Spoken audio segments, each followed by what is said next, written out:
So tonight we're going to take a look at a sword owned by the Marquis de Lafayette, and then we're going to explore his role to promote liberty and equality on both sides of the Atlantic, the interrelationships of the French and American revolutions, and his legacy over the long term. So we're really grateful tonight for the support of the Lowell Institute, which helped make this event free and open to the public.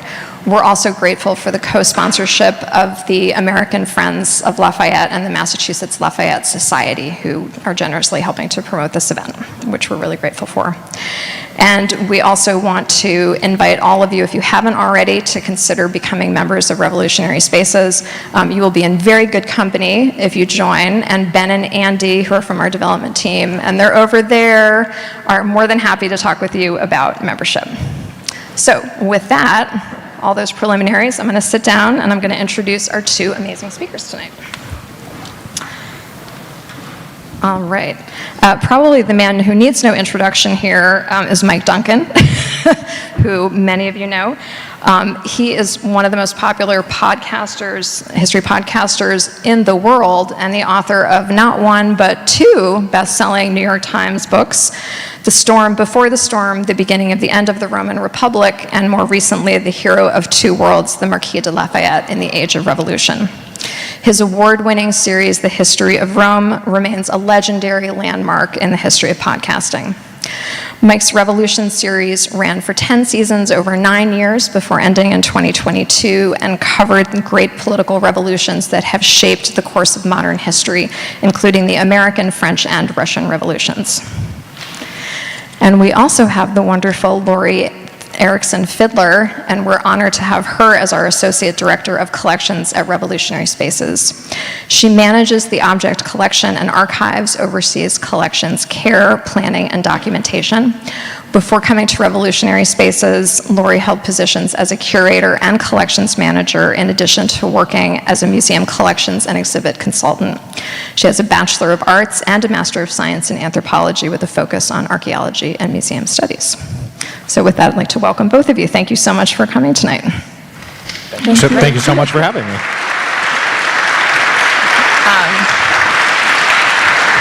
Excellent. So Mike, can you just start us off with a quick bio of the Marquis de Lafayette for those in the audience who might not know quite as much as This is the only thing I'm stressed out about. You have 3 minutes. You told me 4. You Okay, literally told me 4 minutes. We ran late, so now you got to do it. Okay, well, I'll do it in 3 minutes. Okay, so if you don't know who the Marquis de Lafayette is, what you need to know about him is that he was a very young, very rich French marquis who was alive at the end of the 18th century. And just as the American Revolution was getting going, the sort of the ideals of liberty and equality were coming out of the Enlightenment period. He's kind of being steeped in these ideas as he is also a teenager who is looking to make his mark on the world. He feels very stifled in his life at Versailles. He's high enough in the ranks of the French nobility that he is in the same social circle as Marie Antoinette and as King Louis XVI. They are all going to the same parties. They are all in the same milieu. And he doesn't really feel like he fits in with these people and this crowd. He sort of has loftier ideals about himself. So when he learns about the American Revolution and the rebellion of the colonists against the English, he thinks, number one, great, let's stick it to the English, because I don't like the English, they killed my dad. And he gets it into his head that he would like to join the Continental Army. And at this time, there is an American representative in Paris who is sort of being talked into the idea of recruiting French officers to come over and serve in the Continental Army. And Lafayette gets sort of rolled into this. And there are movements by English diplomats and by the French crown to kind of put a stop to all of this. And Lafayette uses his enormous fortune that he is sitting on, because he was orphaned at quite a young age and inherited a bunch of money. He uses this to buy his own ship, to equip himself and say, me and this group of French officers, we are going to defy these writs of the king, and we're just going to go over there. And we're going to join the Continental Army, which he then subsequently did. What am I, 90 seconds into this? I think I've almost got him to America. He's almost drinking age at this point. Right. And so when he gets here, he winds up in George Washington's inner circle because the Americans want French support for this rebellion. They know that this rebellion is not going to work without the French, and specifically the French Navy. And so this kid shows up who's like literally knows the king and queen. So they say, we'll make you a major general.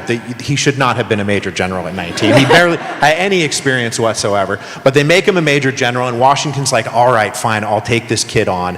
And then this begins a really, like a true relationship between Washington and Lafayette. They form a real bond with each other. Lafayette endears himself to all the members of the Second Continental Congress, all the officers in the army, and really gets brought in as one of the inner circle members of this group that is leading this rebellion. And this begins for him a career that, if you know anything about Lafayette, you know this phase of his life. He was a teenager. He fought in the Continental Army during the war. He's friends with Hamilton. Then he goes back to France after the war is over, takes these ideals with him, takes this stuff with him, gets involved in the French Revolution. And the origins of the French Revolution, a lot of that runs through Lafayette. And if you know anything about the French Revolution, you know that it started as sort of an idea. There's liberal idealism that is fueling it in its early days, and through a series of mistakes, miscalculations, chaos, starts to get more and more radicalized. Lafayette then runs afoul of the people who are radicalizing the revolution, because even though he's a revolutionary, he's not revolutionary enough by this point. He gets evicted from the French Revolution, winds up in an Austrian prison and also a Prussian prison for about 5 years. And this is often sort of the end of Lafayette's story in the popular imagination. But the thing that drew me to him was that after he gets out of this prison, he really goes right back to work. And after the fall of the Napoleonic Empire, he is a major figure in French politics, representing a liberal opposition to the reactionary turn that swept Europe after the Napoleonic Wars. And right to the very bitter end, like he's an old man running around in a thing called the Revolution of 1830 in France. He's squeezing back into his old National Guard uniform to go back out and inspect barricades. And so even at the very end of his life, he's now in his early 70s, still fighting for all of the things that he was fighting for when he was 16, 17, and 19 years old. And so Lafayette in the popular imagination is sort of a dashing young heroic teenager, and really what draws me to him is this is a guy who spent 50 years sort of relentlessly trying to make the world a better place, and try to take anything that could possibly be improved and improve it. Was that 4 minutes? We'll say that was about 4 minutes. All right. Okay, thanks for that. I think that's probably like the world's shortest bio of Lafayette that's ever occurred. So Lori, can you tell us about the sword and its history? What do we know about it? What are the features? And I think you have a bonus object too. I do, yeah. So this is considered one of the great treasures of our collection. This is a sword that is said to have been brought over by Lafayette, probably during his second trip back to France. So he had come over, fought for a couple years with the Continental Army, and then went back to France in 1779 to ask for more resources for the army was struggling and was just lacking in resources. There were no places in the colonies where weapons like this could be made. So they were getting weapons from all different places that they could. So he had gone back to ask the French government for weapons, uniforms, money, that kind of thing. And they sent him back with a large cache of weapons, and this was one of them. It is described, the donor described it as a sergeant's sword. We know there's another one in our collection that is a captain's sword that looks very similar, so it was probably just some kind of officer's sword. It's very utilitarian, there's no embellishment on it. It definitely looks as if it was something that was going to be used in battle rather than as a dress sword. It has some of the features of it. It's made of iron, completely made of iron. It may have had a hilt covering at one point, but that is no longer on there. It has a straight blade with a groove, a single groove. It has a knuckle guard, which was an innovation started, I believe, in the 1500s. Prior to that, swords didn't have anything to really protect the hand. So this has this part here to protect the knuckles. And then on the end, it has a pommel, a button.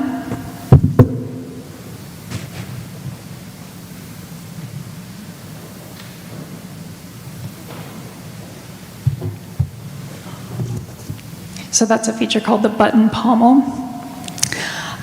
So how we ended up with this in our collection, it was donated in 1891 to the Bostonian Society, which is one of our predecessor organizations.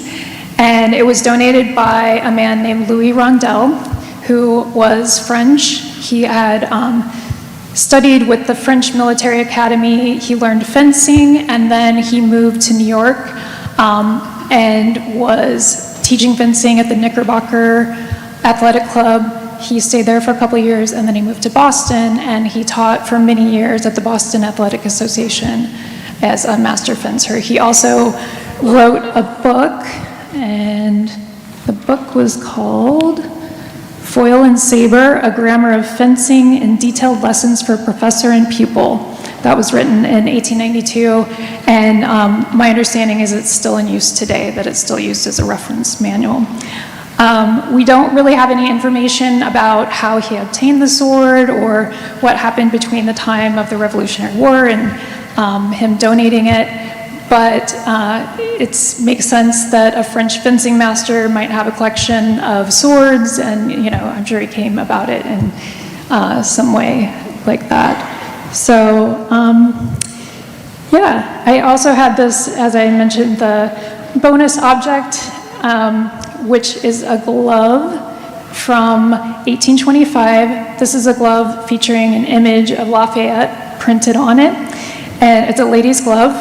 And so when Lafayette had come back, he was kind of doing a victory tour, 1824, 1825. He was in Boston both of those years, but he traveled in 1824 all around the different former colonies. They had, when he came in 1824, they said, oh, you have to come back for the Bunker Hill Monument dedication. That's happening in 1825, so he promised he would do that. They made all kinds of different souvenirs with his image on them, and this is a glove that was worn with his image at the banquet in 1825 for the Bunker Hill Monument, which is, it's really interesting to imagine a group of ladies at this banquet all wearing these gloves with Lafayette's image on them. But I think he was flattered for sure. So those are kind of the basics of the object, and I'm sure if you have any other questions at the end, we can always get those answered too.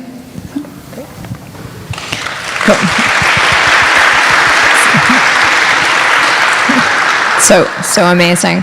So I just want to pause for a minute and kind of ask Mike and Lori, when you look at the sword, what does it evoke for you? Just being in its presence. Yeah, I think to me, objects like this are really special because it just creates a real physical connection between us and the past, between people we've only heard about, people that seem somewhat legendary.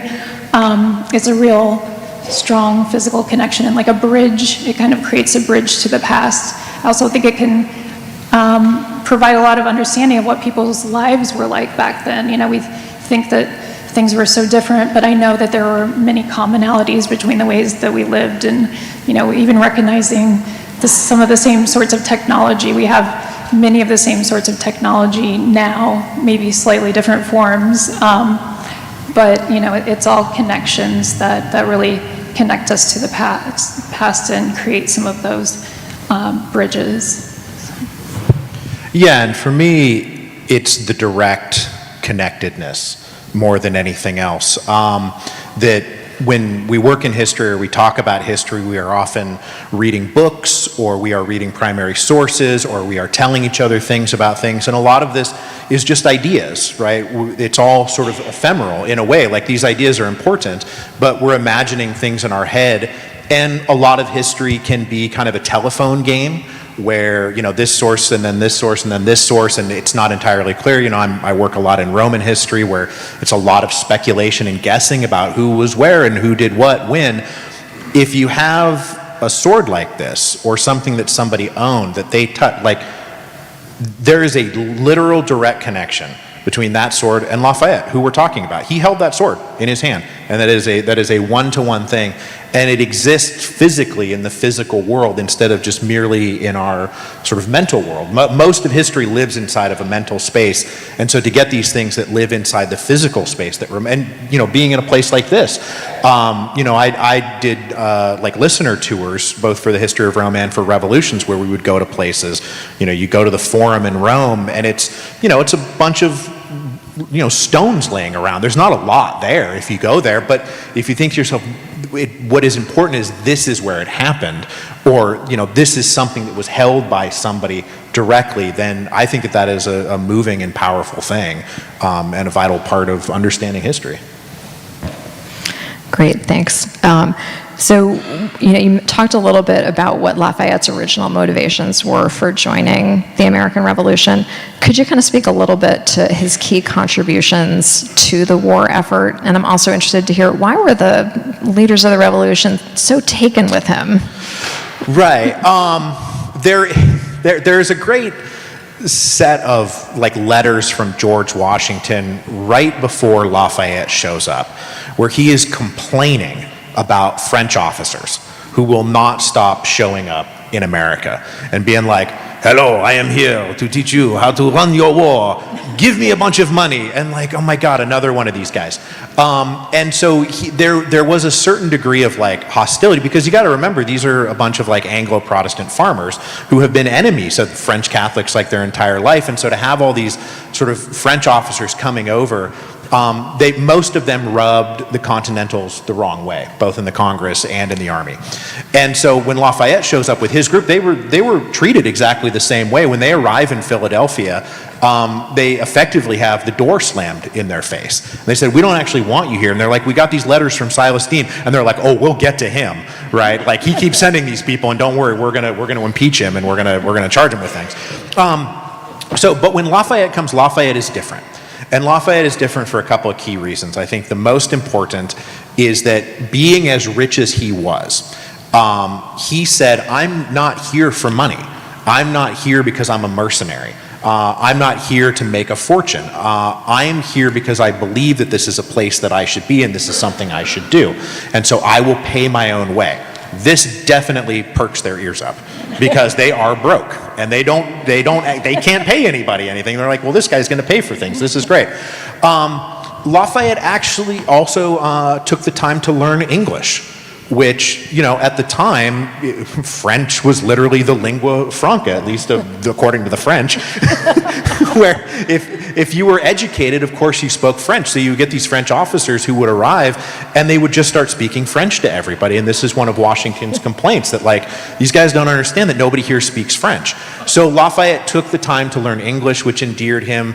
And then I think the other big one is, most of the other French officers that he was being contrasted with really did have a condescension towards the officers and towards the politicians. I, the French officer, am here to teach you how to do this.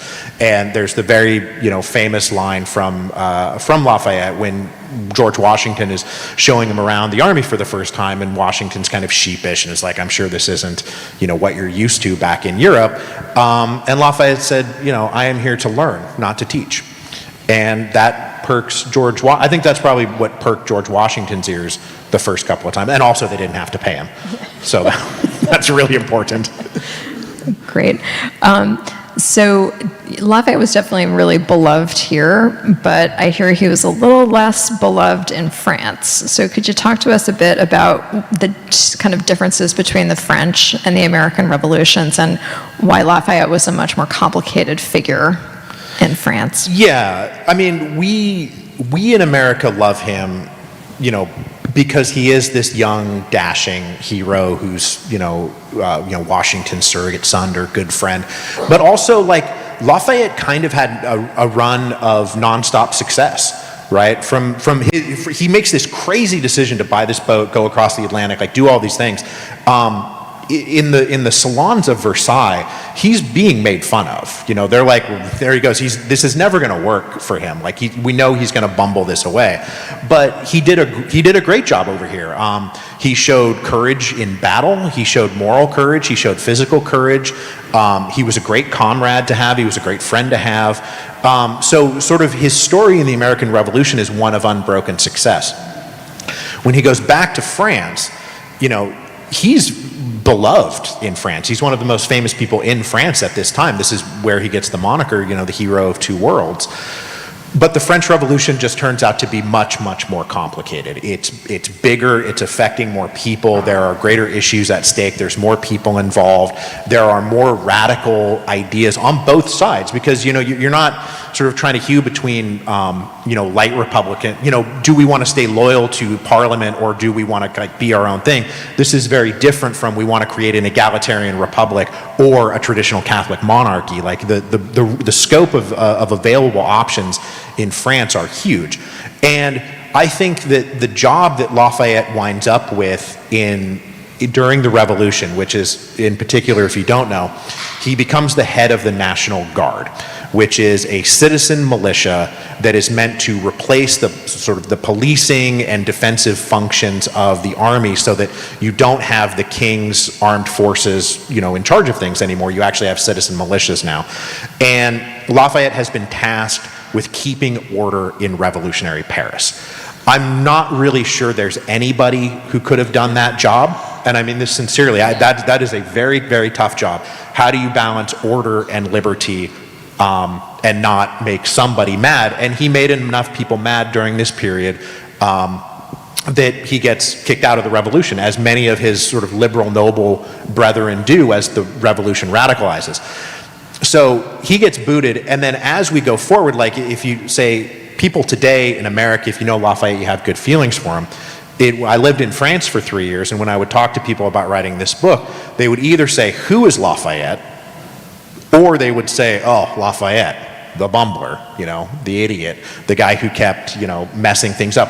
Oh, he was asleep at the switch again, right? He was asleep during the October days because he'd been up for like 36 straight hours. And he finally decided to catch some shut-eye, like right around dawn, which is just when things, okay, I'm getting off on a thing. The man deserved a rest. But because of this, as the French Academy these days, there are people who consider Lafayette, if you're sort of conservative, you think of Lafayette as somebody who opened the Pandora's box of revolution, and so you hate him. If you are on the left, you're identifying with Robespierre, with Danton, with Desmoulins, with the Jacobins, who all considered Lafayette to be basically a reactionary enemy of the revolution because he was trying to protect the royal family. So he doesn't really have any defenders currently in France who will stand up for him, which is why, like, when I would go to look at papers, they would say, who are you writing your book about? And I would say Lafayette, and they would say, of course you are, you're an American. Which was something they said to me. Okay, so I want to talk a little bit about Lafayette's views on liberty and freedom, because clearly they were definitely animating for him. What were they, and did they change over time as he was involved in the American and French revolutions? Yes. So I think it's pretty clear that when he comes over in the early days, you know, he's animated by an idea of liberty, by an ideal of liberty, by kind of an abstract philosophical notion that this is a good thing, without really having like a clear, concrete understanding of what liberty might actually mean. And in fact, if you get, like, I was just today, because I was giving this talk, going back through some of those early letters that he was sending at the time when he was getting on the boat, and his use of the word liberty is about me, my personal liberty. He felt oppressed by his father-in-law. They were trying to ship him off to spend 6 months in Italy with his father-in-law, who they did not get along at all. And so he's like, they're trying to enslave me, but I need to have my own sense of liberty here.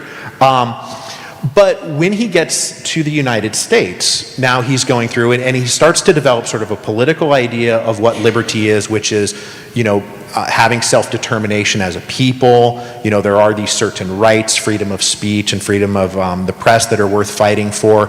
But all through the American Revolution, he is not really engaging much in the hypocrisy of the liberty-slavery divide. in the United States, and he's not really questioning or challenging the notion of slavery. He's still saying, you know, I mean, there's a line in one of the pieces of correspondence that is like, you know, we're here in America where everybody is equal because they have the same amount of land and everybody owns a slave. This was an example of sort of the egalitarian nature of that he was engaging with. But very quickly, I think, obviously through his experience in the American Revolution, by the time the war is over, within a couple of years of the war ending, he has had a turn in his own thinking. And he's now writing back to George Washington and to Jefferson, these guys who are his close personal friends, saying, okay, and you know, a republic of liberty, that means we're going to end slavery, right? Like, you have to end slavery. This is kind of how it has to go. And Washington is writing back saying, well, yes, that is certainly something we would like to get to, and we will definitely get back to you on that, sir. And Lafayette would say, oh, okay. And I think that this is where it is that he was always willing to expand the idea of liberty to more and more people as he got older. And if you fast forward to the very end of his life, you know, Lafayette was never like a Democrat. He was never somebody who was like, universal suffrage is something that I care deeply about. But at the end of his life, he's giving speeches in the Chamber of Deputies where he is basically saying, like, well, why do I get to vote just because I pay this amount in taxes and my neighbor who pays a little bit less than me in taxes doesn't get to vote? Like, that doesn't actually make sense. So if he had kept living, I think he's just going to be constantly expanding what this idea is. Yeah, so he does change. But liberty is his organizing principle from the get-go. So I think one of the interesting things is Lafayette's maintenance of such a long correspondence with so many of the players in the American Revolution over such a long period of time. And so they got to kind of observe their revolution in the place that they were, but also look across the pond, if you will, and see what was happening on the other side. How did people's perceptions of the revolutions change when you look through the correspondence? What did the Americans think of the French Revolution at the end of the day? Right. So it was exciting at the beginning, right? At the very, very beginning. Although from the beginning, you know, Washington among them. I mean, Governor Morris is among these people who are observing politics in France at the time and seeing, I think, quite clearly, like especially Governor Morris, who was very cynical and very down on the French Revolution. It's also hard to read him and not be like, well, you pretty much called this beat for beat. And Lafayette was the one who was, Lafayette loved the French Revolution. He loved it. He wanted it to happen. He was excited to be a part of it. He would defend it to people who would challenge it. Many of his American correspondents were like, this does not sound like what we did, because the French Revolution wasn't just a political revolution, which is just a little change in where sovereignty rides. Is it going to be in London, or is it going to be in what is today Washington, D.C.? You know, in France, it gets into a whole social revolution, which really scared the bejesus out of many of the American revolutionaries because they didn't want that social revolution. And so Lafayette was always trying to ride this line of defending the revolution to his Americans. And then, you know, Jefferson is, of course, somebody who loves the French Revolution right at the very beginning. And he's in Paris when it's going on. He is helping Lafayette edit the Declaration of the Rights of Man and the Citizen, which Lafayette presents just before the fall of the Bastille. And so Jefferson is really into it, and the Jeffersonians are really into it, and they're defending the French Revolution until the Reign of Terror starts, and then it's like, well, I said the thing about how the Tree of Liberty needs to be replenished with the blood of patriots, but like maybe not. But then even very late in his life, Lafayette is somebody who suffered a lot for his role in the revolution. He lost all of his property. A whole chunk of his extended family, or at least his in-laws, were murdered during the Reign of Terror, quite deliberately. He spends 5 years in and out of solitary confinement. Like, he suffered a lot. And so when we come all the way out the other side of the whole revolutionary turn, the Napoleonic Wars have ended, there's a restoration of the monarchy in France, and many people who sort of went through his version of the revolution were like, that was a horrible idea, let's not do that ever again, I regret everything. And Lafayette would still stand up and defend it. and say, not everything went right, but what they were trying to do, and frankly, what was accomplished, actually the legacy of all of these things that we still live with today, it was worth it. And he's saying that at the very end of his life, just as he was at the beginning. Fascinating. So one of the interesting things I also picked up from reading the book was how it's not really as well known that Lafayette played such a key role in the global abolition movement. Mm-hmm. So could you talk a little bit about what he did in the global abolition movement and kind of how he managed to kind of stay friends with some of the people over here who might not have agreed with him? It is nice to run across somebody from this era who was like, oh, you're less problematic than many of your friends, aren't you, sir? Because, by 1783 and 1784, he's still very young, right? He was born in 57, so 67, 70. He's still in his early 20s. And he has come to the conclusion that if liberty means anything, it has to mean the end of African slavery. He's writing to John Adams, who was the ambassador to Britain at the time, saying, I want you to send me every book that has ever been written on abolitionism and what it means. Please send it. And Adams sends him a crate of books so that he can steep himself in this. Because Lafayette was a liberal reformer. He was a reformer at heart. And when he saw things that could be fixed, he wanted to fix them. And he really did believe that slavery and liberty were incompatible. And he also, though, is not a philosopher. He's not the Marquis de Condorcet who's going to write, a philosophical work saying slavery is bad and we need to end it. Lafayette is a very practical man of action. When he wants to do something, he's going to put his time and his money and his effort into it. So he dreams up a scheme to buy a slave plantation in French Guiana, which has 70 or 80 slaves on it. And he is going to use this to demonstrate that we can actually do the gradual emancipation of the enslaved people, where we will not sell anybody that we own anywhere else. We will educate the children. There will not be any corporal punishment anymore. We will pay them wages. We will teach them how to run this plantation such that, at a certain opportune moment, they will be freed and can run this plantation for themselves. And he wanted this to be a real world demonstration, specifically against the economic argument that if we freed all the slaves, that the transatlantic economy would crash. And he wanted to address this. And so because of this, Lafayette, the abolitionist, does go down in history books as somebody who did own slaves. And they had not gotten around to freeing those slaves when the French Revolution comes along. And so Lafayette is caught up in the French Revolution. Those political events unfold. The communications across the Atlantic becomes very fraught. Lafayette is out of the revolution. He's in an Austrian prison by the time that the French are dropping, the National Convention are dropping their emancipation decree in 1794, which is when Lafayette's slaves that he owned were actually freed until they were re-enslaved by Napoleon. And if you're ever looking for a reason to hate Napoleon Bonaparte, you can say to yourself, he's not somebody who inherited a slave system and perpetuated it because inertia is a hell of a drug.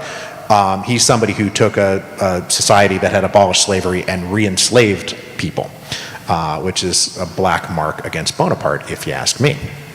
But then throughout so now we're into the early 19th century and into the 1830s. For this whole period, there's a growing movement, especially in England, but also in France and also in America, to abolish slavery.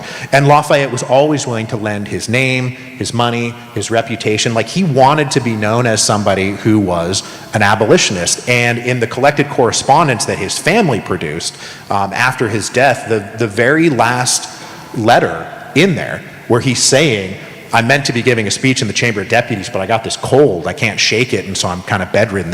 Turns out to be his deathbed, is to a leader of the Glasgow Emancipation Society, who was asking him for information on the early days of the abolition movement, because Lafayette, as it turns out, was a part of the early days of the abolition movement. This is now fully 40, 50 years later. And so this is one of the things that we need to talk about when we get to Lafayette, because I do think that if we brought him back now and said, hey, people still know your name because everything in America has something named after you, but people don't really know that you were opposed to slavery. I think that would upset him to have that part of his legacy be forgotten, because it meant a lot to him. Definitely. So I think this is a good moment to kind of stop and reflect on, as we think about his life, what can we learn right now about the best methods to achieve social and political change? Right. Mike, you have to deliver the answer for all time. Let's navigate this one carefully. No, this is actually something I like a lot about Lafayette, is that, like I was saying earlier, he was a very practical-minded guy. He was not a philosopher. If he found out that, that peasants in his home region are starving, he's like, let's build a granary. I will donate my own grain to this. If he finds out that Protestants are being treated poorly, he wants to go to bat for the Protestants. He obviously wants to go to bat for enslaved people. So Lafayette is not somebody who is ever going to sit back and wait for some spirit of the age to move us towards progress. One thing that I've spent 15 years of my life dedicated to various historical events and times and places, and I can tell you that one of the clearest lessons that I have learned is that there is no such thing as a force of history. And if you say to yourself, or if people say, well, the arc of history is long, but it bends towards justice, no such thing. No such thing, right? That's not true. There is no animating animal spirit that is bending us towards something better. The only way that things ever got better for any reason was people getting together and doing it. And that's something that Lafayette always did. Lafayette was always trying to do something with people, to organize, right? To address an issue. And then this guy, he's courageous in the face of what he's doing. It takes courage to do these things. It takes courage to stand up and do stuff. He was physically courageous in the sense that he was going and literally fighting battles. There are several times where he is surrounded by mobs of people who could very easily tear him limb from limb, and he's just saying, like, nope, I want you all to go home. You got to go home.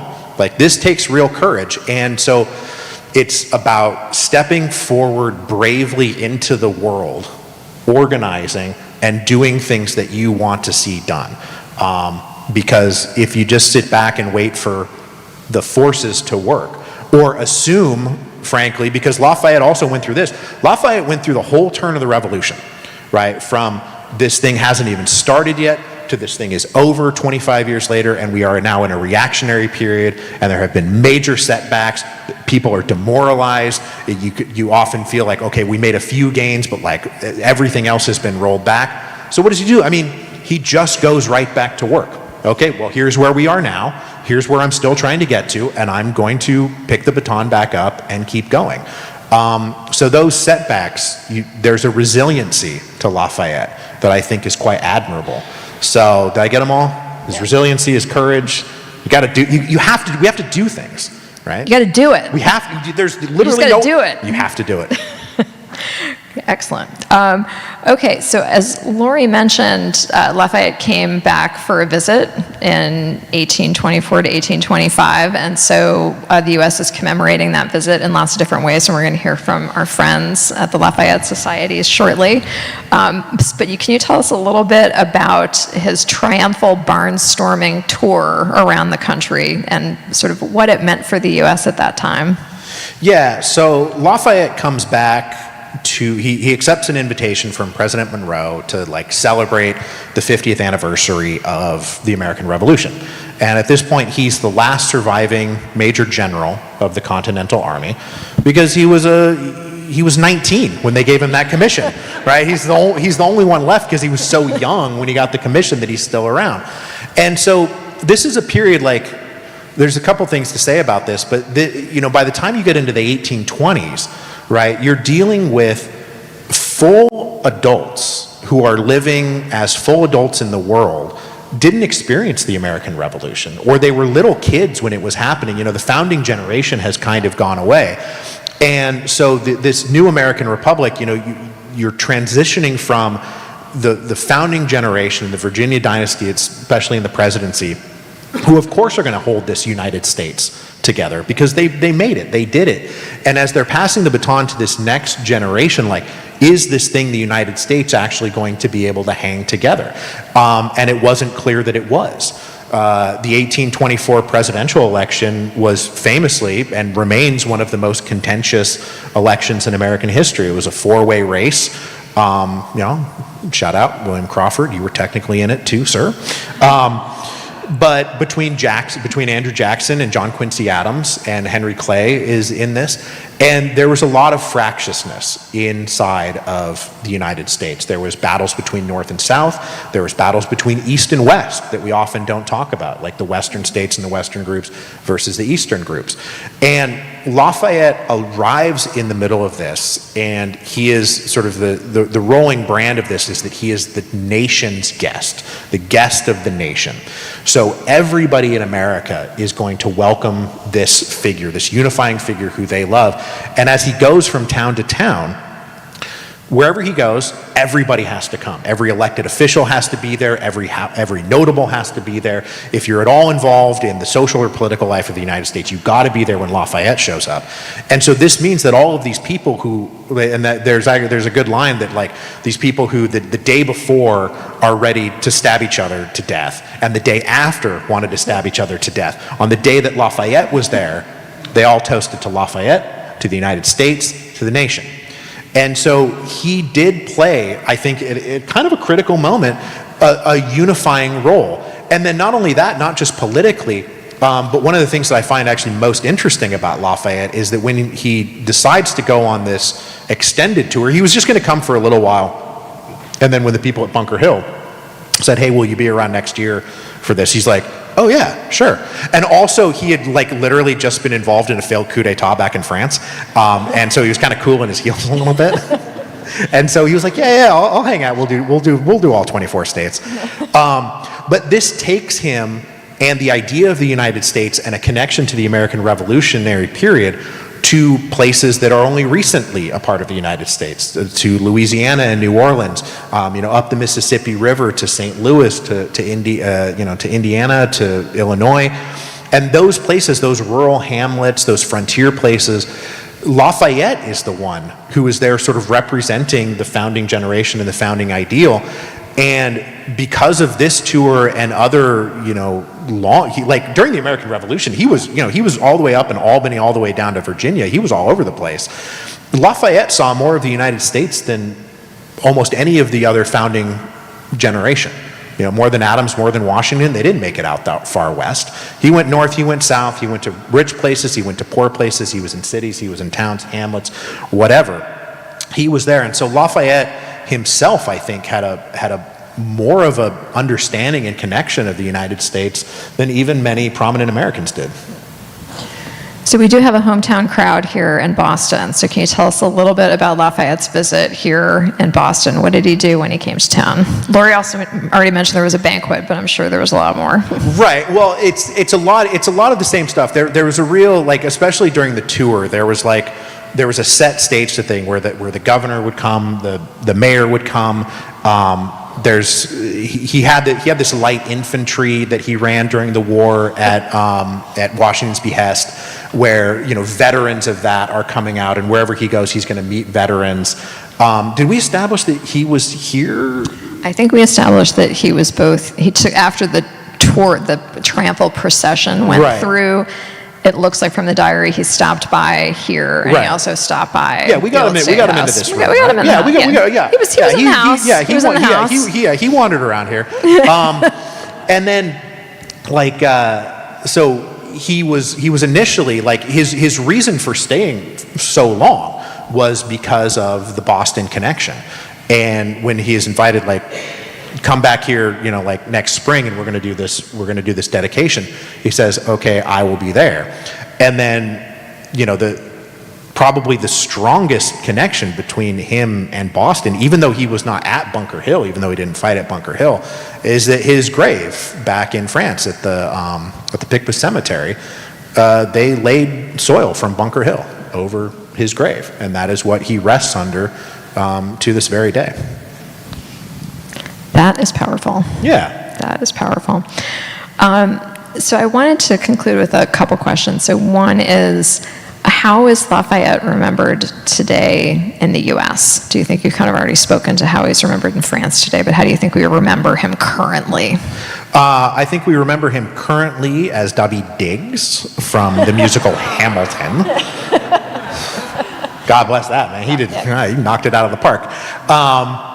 So yeah, I think that Lafayette is, if you know him, you have this understanding of, I put him in the sort of the colorful cast of characters that are sort of surrounding the Americans, because, Baron von Steuben is on this list, Casimir Pulaski's on this list, Kosciuszko's on this list. These sort of it kind of feels like every sort of nation, country in Europe has somebody who was over here doing their thing, and the French representative for this is Lafayette, who was the most important of them.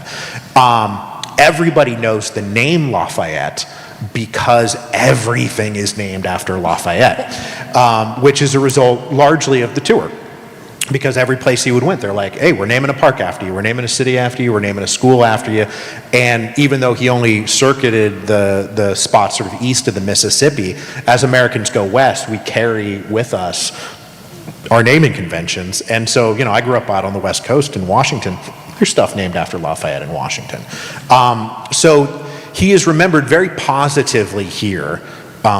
If you know him at all. There's no baggage about him at all. Whereas, like I said, when I was in France, it was like, you're an American, of course you're writing about this. I was talking to another person. This is just literally somebody on the street. This was so weird. It was like a couple that I was just like, where are you guys going? And they were going to Galeries Lafayette, which is a department store. And they were like, oh, is your book about the guy who founded the department store? Well, no, it was... The street was named Lafayette after him. But, my take on the French and their attitude towards Lafayette is that they severely underrate him as a part of their own history. They do have kind of as I spoke to earlier, there's nobody politically defending him in the French Academy right now. They sort of think what he did was just a completely failed effort. That he himself bungled away, if it was even worth pursuing in the first place.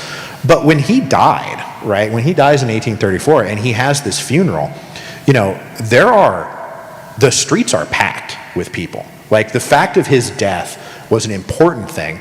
It was so important that King Louis Philippe at the time said, oh, by the way, we're going to retroactively recognize his entire French military career and call this call this a military funeral rather than a civilian funeral, because that allowed them to have an imperial, like soldiers in the streets everywhere, in case people used the opportunity of Lafayette's funeral to stage another liberal uprising against the July monarchy, because that had happened literally 2 years earlier.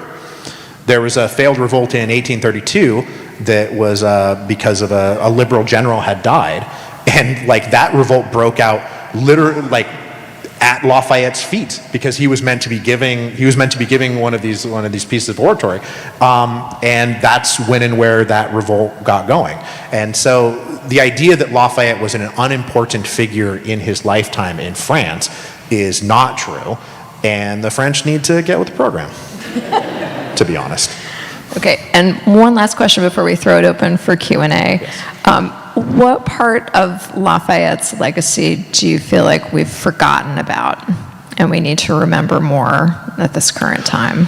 Oh, I mean, we've talked about, I think, the biggest one, which is his abolitionism, which is something that throughout his life he took very seriously, he was very proud of, he wanted to be known for, and then after he died, it was still a part of his life and legacy, I think, in the first years and maybe decades after his death. But as we progress down the line through the decades, as you read books about Lafayette, particularly books written by Americans about Lafayette, you find discussion of his abolitionism or his opposition to slavery just completely disappearing from the texts.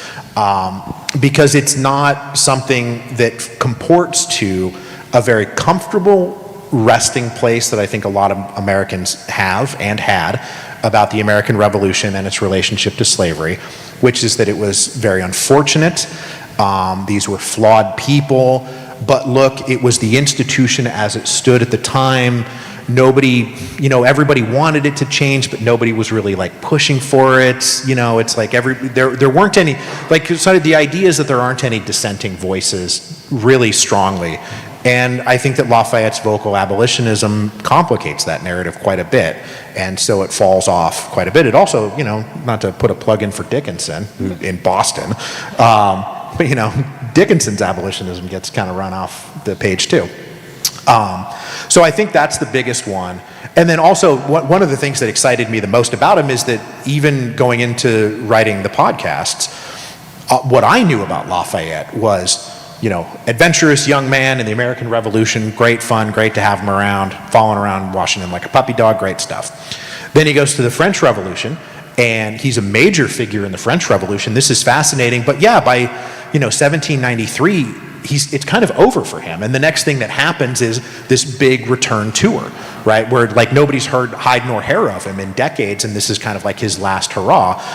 But really, he was heavily involved in politics. His career kept going. He never stopped. He was constantly being elected to the Chamber of Deputies. As I said, him and his son and some other guys got together and tried to stage a coup d'etat in the early 1820s against Louis XVIII. When he comes back to France after the tour, he immediately gets re-involved in liberal politics in the lead up to what becomes the Revolution of 1830, which as soon as he hears about that, he dons his National Guard uniform and is marching down to Paris to to man the barricades, to be like, it's time to get rid of my old classmate, the Comte d'Artois. And so by this point, by the time I'm at the Revolution of 1830, it's like, no, this guy did this for 50 years, and the whole second half of his life is, I think, as worthy of consideration and study as the early days of his life. And so I tried to at least, my book is divided into thirds, so I at least give the whole back third of the book is hopefully stuff that is really not talked about at all in terms of his life and legacy. I think I just used that to plug the book, is what I did. Hey, that's what we're all here for, right? I just rolled naturally into it. Perfect. Buy my book. So I'd like to open up for a little bit of Q&A. So I think we've got someone who's walking a microphone around. So why don't we go with you over there? Hi, I'm just wondering if there's documentation of Lafayette's opinions of the various founding fathers, so to speak. Obviously he was, he's associated with Washington, but did he meet a lot of the others when he was either petitioning to get involved early on and throughout the war? And if we know about his opinions about the various individuals? Yeah, Lafayette knew pretty much everybody. He at least met everybody and was friendly with everybody. He was capable of maintaining a friendship with Alexander Hamilton and Thomas Jefferson at the same time. That's not an easy thing to do. And part of his sort of attitude towards the United States and its political leaders was that he wanted to have a positive relationship with everybody. So you don't get much in the way of cutting barbs, but I should pull this up, because when he was, there was a time where he was in Boston during the Rhode Island campaign in 1778, where there had been a huge fight. It was the first time that the French and the Americans had tried to fight together, and it had not really gone well. And they were both blaming the other. There were people in Boston who were extremely, extremely pissed off at the French, because the French Navy had been, basically ravaged by a hurricane, right? It was an insanely strong storm. And so they pulled out of the siege in Rhode Island. And so a lot of people in Boston were really angry about this, and were kind of like, beating the pitchforks, like, we got to get rid of the French. So Lafayette runs to Boston to try to help patch things up. Washington wants to patch things up. The Comte d'Estaing wants to keep things together. And so Lafayette's writing to d'Estaing to say, hey, you're going to have to meet with John Hancock. And in his public letter, he says, Monsieur le Comte, to present Mr. Hancock to you through this letter, as I know how eager you are to meet him. You will be very glad to see Brutus in the flesh, right? And this one's role in the revolution should make him interesting to persons of the present age as to posterity. And then he wrote a private letter. Mr. Hancock is leaving for Boston, and here is the Jesuitical twist. The man has only the wit necessary to get him out of difficulty wherever he goes. And his vanity equals the reputation that has so readily been given to him in Europe, yet he is all powerful in Boston. His zeal for France combined with the lack of eagerness he displays for English bullets compels him to go and offer you his services. That's him calling Hancock a coward, by the way. Because Hancock, I think, was the head of the Massachusetts militia at that point. I forget what he was up to at that point. But anyway, so he often had good things to say about our founding fathers, but no, he took a swipe at Hancock. Other questions? About front row. And then we'll go you, and then I'll flip over to the side of the room. Yep. We all, of course, enjoyed the biography of Lafayette, but if economics were not an issue, might you have written a book about Talleyrand? Yes. I will probably write a book about Talleyrand at some point in my life. My cat's name is Talleyrand. I don't know if you guys know that, but I literally have a cat named Talleyrand. There's a little trilogy of biographies because Talleyrand and Lafayette and the Comte d'Artois, who becomes King Charles X, were all born within like 18 months of each other. You know, there's a very short period in time where these three guys were born, and then they both play hugely important roles over the next 50 or 60 years of European and transatlantic history, and then they all die within a couple of years each other in the 1830s. And so, having written this one about Lafayette, I think I could write one about Talleyrand, and I think I could write one about the Comte d'Artois, that would, between the three of them, you're getting, you know, the archest of monarchists, right? And then this like liberal revolutionary, and then like Talleyrand, who is this beautiful cynic, who's a brilliant foreign secretary, who is cooler than Napoleon. There, Very good. I said it. Okay, sorry, I want to send the mic over here for, oh, sorry, what? Yeah, we can get- Great, we can get- okay, yeah, we can we'll get do on some- that side, great. Off you go, we'll get over to you. Thank you very much, and I really enjoyed your presentation tonight. Thank you. It's fascinating. I come from a small town in Massachusetts, just west of Boston, called Shrewsbury. It's a highly revolutionary town, a lot of Minutemen. In fact, the high school is called the Colonials. But in any event, I just want to mention, Lori, I think we're talking about, thank you for bringing the swords and the connectivity, but we have living connectivity in Massachusetts with Lafayette, because in 1825 he came through that town to go visit the homestead of General Artemus Ward, who was the Major General, the famous French and Indian War Major General, who was the first commander. They weren't called the Continental Army, but the militia outside of Boston, 30,000 men, trapping Gage in Boston. But in any event, in 1825, Lafayette did come through Boston, went to Bunker Hill, came through Shrewsbury on his way to Philadelphia. There was a huge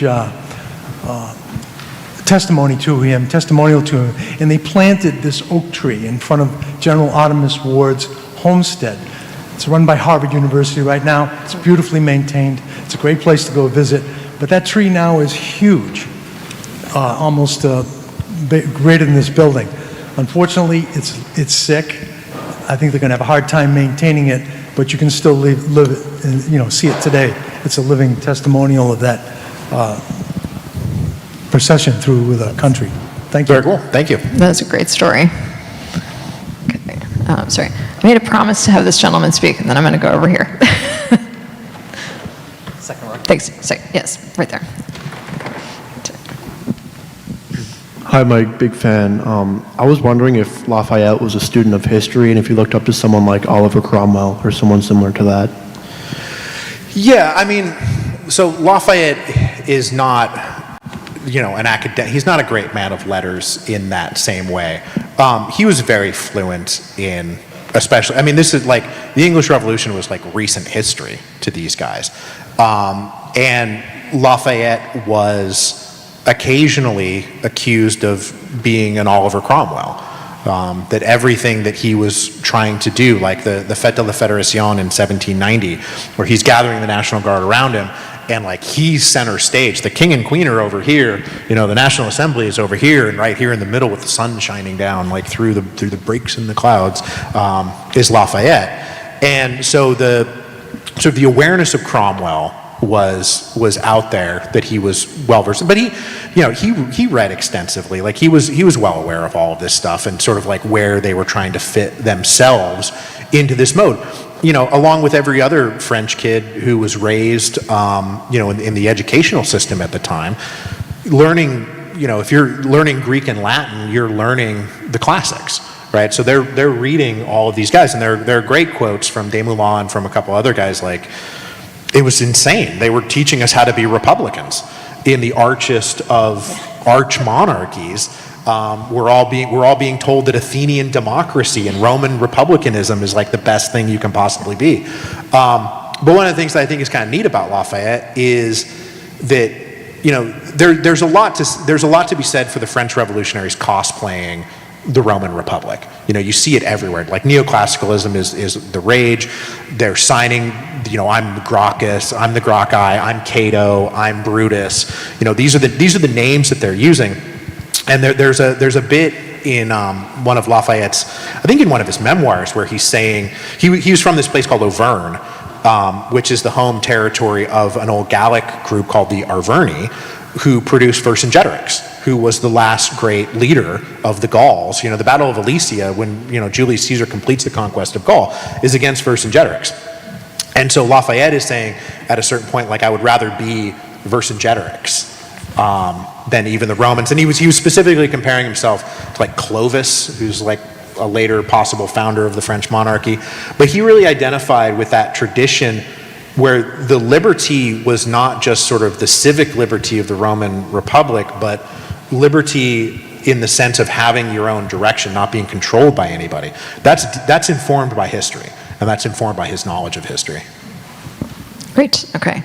Let's see, about front row again.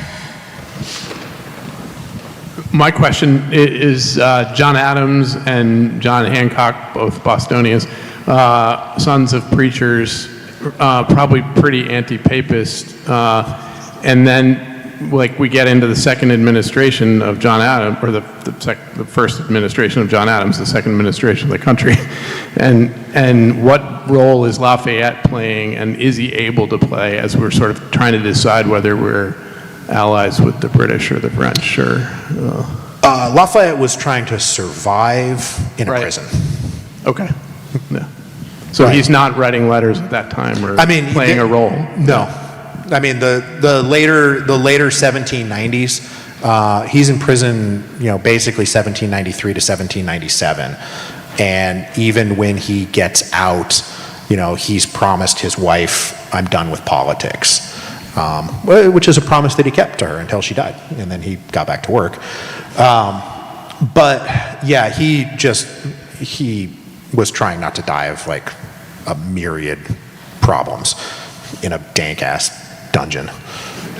It's so great. Like you think a guy like him, like, oh, he's under arrest, so it must be like house arrest. He must just be like confined at a villa or a chateau or something. But like you read the description of these places that he was confined in, like it was really terrible conditions. He also came out of that opposed to solitary confinement, which is a quote I made sure to put in the book. Yeah. Yeah. Great, okay. One more question from this side of the room. How about tall hand and back in the green shirt? Yep. Ooh. It's the green shirt. Sorry, man. Green shirt, your hand wasn't tall enough. Sorry for wearing a green shirt. No worries. One of the criticisms against Lafayette during the French Revolution was that maybe he was too naive and he believed Louis XVI took his word. Do you think it's a fair assessment? And second, any updates on that TV series starring Timothée Chalamet? It's possible Timothée Chalamet got a better offer. Dune 2 was pretty good, don't you think? And Dune 3 is coming out. So I know for a fact that Timothée Chalamet's people got the script, and that's the last I heard of it. But that's fair. So that project is still kicking around out there. I do have a script for a Lafayette TV show, for a pilot of a Lafayette TV show. The whole thing is scripted. If you're a Hollywood producer, call me. I promise it's entertaining. I really do. It's really funny. I try to keep it lively. What was the other question? Oh, was he naive? Yeah, there was a naivete to him. He didn't think that the French could transition abruptly from an absolutist monarchy to an American-style republic, right? And he would used to say, like, I'm a Republican in America and I'm a constitutional monarchist in France. I'm not sure that belief is true, because ultimately, the French Republic comes from somewhere, and there was kind of an abrupt, like handover from one to the other. And so it maybe was possible. And then, he really was in a tough spot where, had the king and queen been more committed to reform, or more committed to a limited project of reform, that things could have worked out. But because Louis XVI and Marie Antoinette were both kind of in their heart of hearts, like, they're just like, we're saying yes to these things so that we don't die. And we're saying yes to these things to sort of stall for time. Because eventually things are going to get so chaotic that we can just invite Marie Antoinette's family to come over here with their army, steamroll these people, and we'll get back to business. So they were really just kind of biding their time. And the big break here is the flight to Varennes, where until that moment, you could really, you could still believe that they were into it. And then after that, and they are brought back, it is impossible to believe that they're still into this thing, that you can actually believe them. And Lafayette is stuck in a position where he really can't say anything else. He can't abruptly change his mind. He does sort of still try to keep to this constitutional monarchy that he believes is the best thing for France, but he just got dealt a pair of monarchs that were really not having it. And so that's what upends him. And there is an accusation of naivete that I think is true, because lots of people were saying to him at the time, this is not hindsight is 2020 stuff. This is, Lafayette, you're backing the wrong horses here. And he ignored it because he was hopeful.